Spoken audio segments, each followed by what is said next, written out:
आज आपण मस्त असं कैरी आणि फणस यांचं लोणचं बनवणार आहोत. बघा, तुम्ही या आधी कधी बनवलं नसणार किंवा ऐकलं पण नसणार, माहीत नाही, सांगू नाही शकणार. पण मी आज हे मस्त अगदी चटपटीत माझ्या सासूबाईंची रेसिपी आहे ही. चला तर मग आता मार्केटमध्ये फणस पण भरपूर आलेले आहे, अगदी कच्चे. तसं पाहिलं तर आम्ही पावसाळा म्हणजे एक पाऊस पडल्यानंतरच लोणचं बनवतो, म्हणजे ते खराब वगैरे होत नाही. तर आता इथे कच्चं फणस मला मिळालेलं आहे आणि ऊन पण भरपूर असतं आणि कैऱ्या तर भरपूरच आलेल्या आहेत. तर इथे मी जवळपास 1 किलो हे फणस घेतलेलं आहे. अगदी कच्चं आहे हे फणस. याची मी भाजीची रेसिपी सुद्धा टाकलेली आहे. खूप सुंदर रेसिपी होते. भाजी जर आपण केली तर अगदी नॉनव्हेजची सुद्धा गरज नाही, इतकी छान भाजी होते. चला तर आज आपण हे अगदी चटपटीत हे फणसाचं लोणचं बनवणार आहोत. एकदा नक्की बनवून बघा, तुम्हाला खूपच आवडेल. तर आता हे फणस आणले आहे आणि हे धुवून घेतलेलं आहे स्वच्छ. आता याचे आपल्याला तुकडे करून घ्यायचे आहे. तर मी हा पाठीचा जो भाग आहे हा काढून घ्यायचा आहे आपल्याला. बघा, आणि फणस कापताना चाकूला थोडंसं तेल किंवा लिंबू जरी लावला तुम्ही तरी चालणार आहे, कारण फणस हे चिकट असतं. आणि याचा जो मधला भाग आहे ना, हा पण नक्की काढून घ्यायचा, कारण हा जर नाही काढला तर मग आपलं पोट दुखायची शक्यता असते. त्यामुळे मी हे काढूनच घेते, कारण माझी एक साऊथ इंडियन जी माझी मैत्रीण होती, तिने मला हे सांगितलेलं होतं. आता हे फणसाचे बघा असे मोठे मोठे आपल्याला तुकडे करून घ्यायचे आहे, काप करून घ्यायचे आहे. तर हे पूर्ण फणसाचे मी असे काप करून घेणार आहे. पाहू शकता तुम्ही व्हिडिओ दाखवल्याप्रमाणे. पहा, तर हे पूर्ण फणस मी असंच कट करून घेणार आहे. आता इथे पूर्ण फणस माझं हे कट करून झालेलं आहे. आता हे असं आपल्याला हे उन्हात वाळवायचं आहे. अगदी 2-3 दिवस वाळवून घ्यायचं आहे. आणि आता कडक ऊन पडते, त्याच्यामुळे पटकन आणि एकदम छान असं वाळतं आणि यातलं सगळं मॉइश्चर निघून जातं. हेच जर तुम्ही पावसाळ्यात जर करणार असाल ना, तर मग मात्र आपल्याला हे थोड्याशा तेलामध्ये परतवायचं असतं. पण आता ऊन असल्यामुळे आपण हे वाळवून घेऊ. ही माझ्या सासूबाईंची रेसिपी आहे. तर त्यांनीच मला हे सांगितलेलं होतं. बघा, आता हे मी असं एका बेडशीटवर पॉलिथिन अंथरलेलं आहे आणि त्यावर हे छान असं वाळवून घेतलेलं आहे. बघा, आता तोपर्यंत हे वाळतंय तोपर्यंत आता इथे मी 1 किलो कैऱ्या घेतलेल्या आहे. म्हणजे 1 किलो फणस असलं की 1 किलो कैऱ्या घ्यायच्या आहेत. आता हे स्वच्छ अगदी मस्त धुवून घ्यायचं आहे आणि एकदम कोरड्या कॉटनने आपल्याला हे अगदी पुसून घ्यायचं आहे. अजिबात पाण्याचा थेंब असता कामा नये.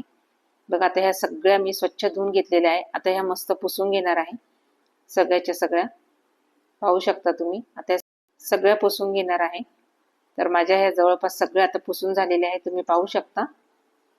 पहा किती सुंदर कैऱ्या आहेत ना या.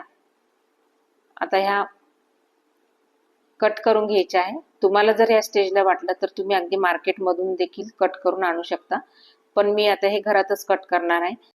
तर याचा जो देठाचा भाग आहे तो आधी आपल्याला कट करून घ्यायचा आहे आणि त्यानंतर अशा आपल्याला जास्त बारीक बारीक नाही, अशा मोठ्या मोठ्याच फोडी कट करून घ्यायच्या आहे. आतमध्ये कोय छान अशी तयार झालेली आहे, पण मी यामध्ये ही कोय टाकणार नाही, कारण मी या घरातच कट करत असल्यामुळे चाकूनेच कट करून घेणार आहे. तुम्ही मात्र बाहेरून जर तुम्हाला कट करायचे असेल तर तुम्ही हे अडकित्याने देखील कट करू शकता. तर बघा, हे अशा प्रकारे मी ह्या मोठ्या मोठ्याच फोडी घेणार आहे.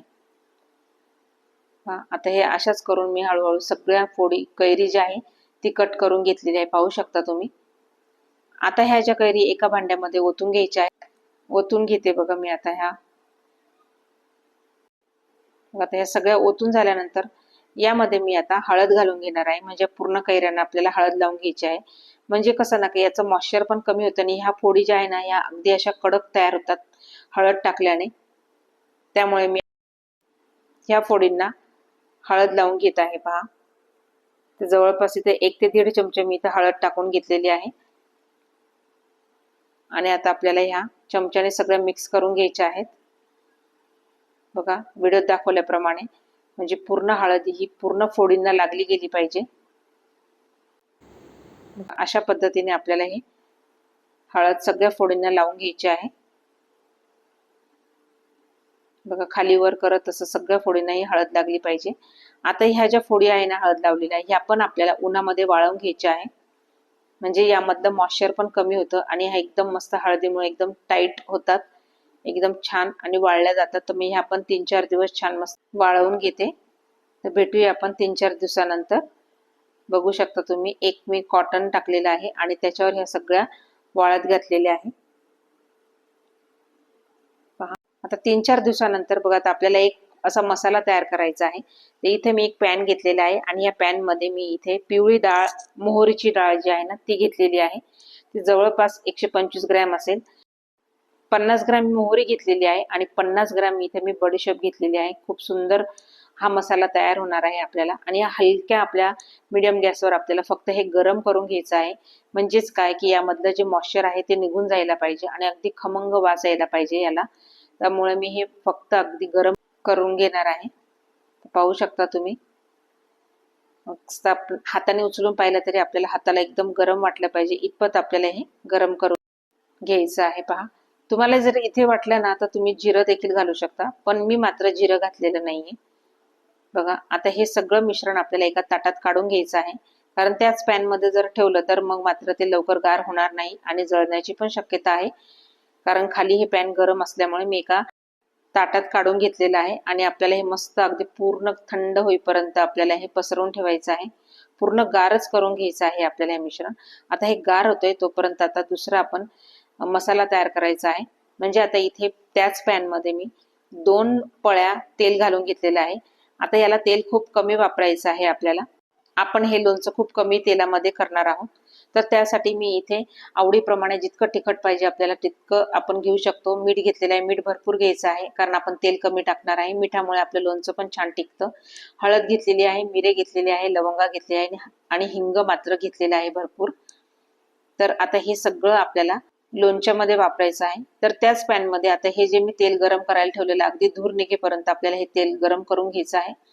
आणि एकदा धूर निघाला की अगदी कोमट करून घ्यायचं आहे आणि कोमट झाल्यानंतरच आपल्याला हे सगळे मसाले त्यात टाकायचे आहे.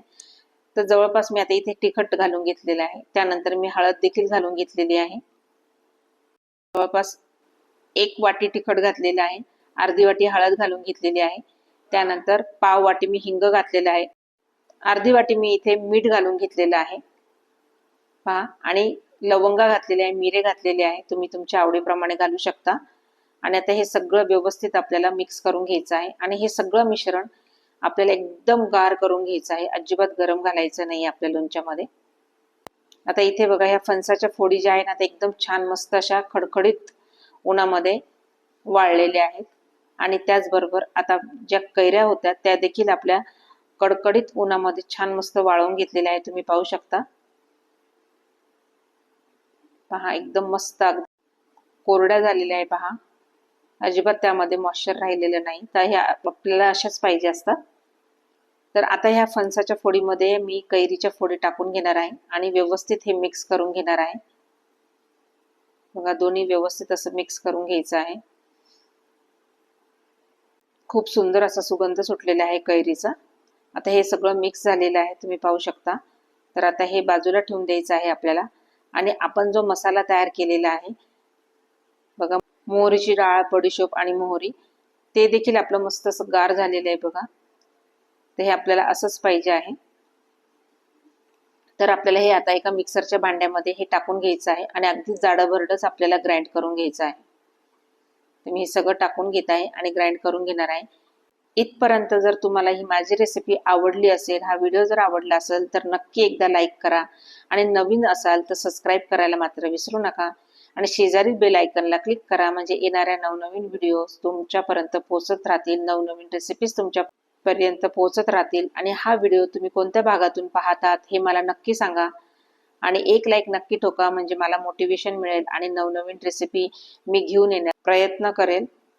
चला, तर आता बघा, हे एकदम छान असं मस्त अगदी जाडभरड आपण हे ग्राइंड करून घेतलेलं आहे. आता हे सगळं आपल्याला कैरी आणि फणस याच्यामध्ये हे मिक्स करून घ्यायचं आहे. पूर्ण आपल्या फोडींना हा जो मसाला तयार केलेला आहे हा लागला पाहिजे. तर हा मसाला मी पूर्ण फोडींना लावून घेत आहे. पाहू शकता तुम्ही व्हिडिओ दाखवल्याप्रमाणे. खूप सुंदर असा मस्त सुगंध सुटलेला आहे लोणच्याचा. आणि एकदा नक्की तुम्ही ट्राय करून बघा, तुम्हाला नक्की आवडेल. एकदम भन्नाट रेसिपी आहे, माझ्या सासूबाईंची आहे. तर तुम्ही एकदा नक्की ट्राय करून बघा. दरवर्षी आम्ही हे लोणचं करतो म्हणजे करतोच. आता आपण हे तेलामध्ये काही आपले मसाले जे आपण टाकलेले होते ते देखील आता छान मस्त असं गार झालेलं आहे.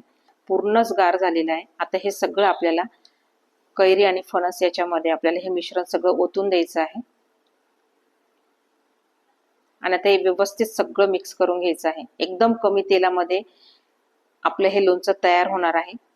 खाण्यासाठी तर खूप अप्रतिम लागतं एकदम, आणि दरवर्षी आम्ही हे लोणचं करतो म्हणजे करतोच. तर तुम्ही नक्की एकदा ट्राय करून बघा. याच्या आधी जर कधी तुम्ही हे फणस आणि कैरीचं लोणचं जर खाल्लं नसेल किंवा केलं नसेल किंवा पाहिलं नसेल तर नक्की एकदा तुम्ही ट्राय करून बघा. पहा, आता इथे आपलं हे लोणचं तयार झालेलं आहे. सगळ्या फोडींना आपला हा मसाला लागलेला आहे. ही फणसाची फोड आहे आणि हे मुरल्यानंतर आता जास्तीत जास्त 8 दिवसात तरी हे मुरू शकणार आहे, कारण आपण ह्या फोडी ज्या आहेत ह्या वाळवून घेतलेल्या आहेत. त्यामुळे यांना अगदी तयार व्हायला 8 ते 10 दिवस तर नक्कीच लागतील. पण खूप छान लागतं हे लोणचं, तर एकदा नक्की करून बघा.